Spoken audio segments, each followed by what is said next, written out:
Jessica never believed people could sense evil until the night evil smiled at her. She was 26 years old. She lived alone outside Portland, worked late nights at a nearly empty bookstore, and she had bright blue eyes, the exact kind he hunted. At first, the signs were small, easy to ignore. A silver sedan parked outside her apartment 3 nights in a row, a man standing across the street every time she closed the bookstore, footsteps behind her at night that stopped the second she turned around. Jessica told herself it was stress, exhaustion, paranoia, because admitting the truth was worse. Someone was studying her, learning her schedule, watching her every single day. Then came the first note, folded carefully beneath her windshield wiper. 3 words, "I see you." No fingerprints, no cameras, no witnesses. The police called it a prank. Her friends laughed nervously and told her not to worry. But Jessica stopped sleeping after that. Because deep down, she already knew this person wasn't joking.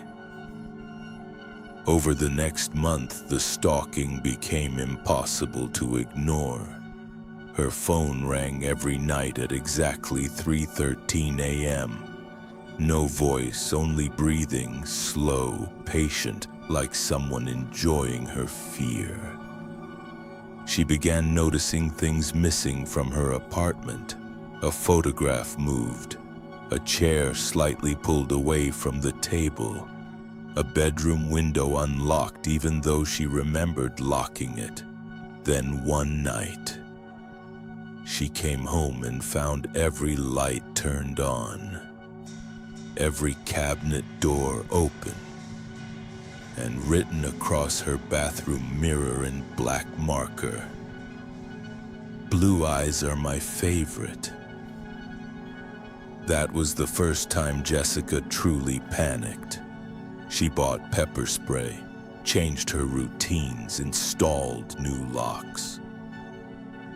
But nothing helped, because wherever she went, he was already there, watching from parking lots, watching from dark windows, watching from inside crowds, always smiling, always patient, like he knew something she didn't.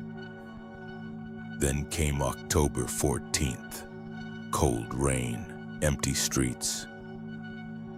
Jessica closed the bookstore just before midnight and hurried toward her car.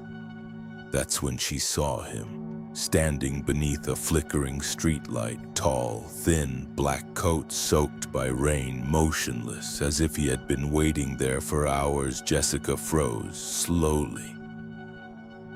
The man smiled, not like a normal person. The smile looked practiced, wrong, like a predator trying to imitate human emotion. Then he spoke quietly, almost gently.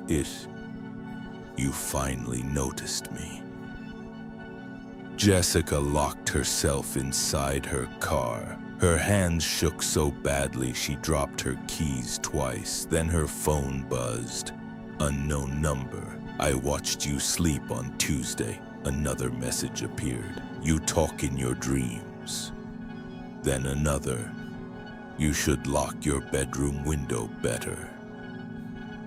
Jessica drove straight to the police station. But when officers checked nearby cameras, the man was nowhere to be seen. No silver sedan, no figure beneath the streetlight, nothing. The officer blamed stress, anxiety, sleep deprivation. Jessica left feeling even more terrified than before, because now she understood something horrible. Nobody else could see the danger yet, only her. 2 nights later, Jessica woke up at exactly 3:13 a.m. Something felt wrong. The apartment was silent, too silent. Then she saw him, standing in the corner of her bedroom, watching her, smiling. Jessica screamed and reached for the lamp beside her bed. The man rushed forward instantly, fast, violent. He grabbed her and slammed her against the wall. Something sharp flashed in his hand. Pain exploded across her face. Jessica collapsed onto the floor, screaming as blood poured down her cheek. The man knelt beside her calmly, almost tenderly, and whispered, "You were supposed to be perfect." Then he raised the blade again, but Jessica fought back. Desperate, terrified, she shoved him with everything she had. The man stumbled backward, hit the window behind him, and crashed through the glass. Police arrived minutes later. The apartment looked like a massacre. Blood everywhere, broken glass covering the floor.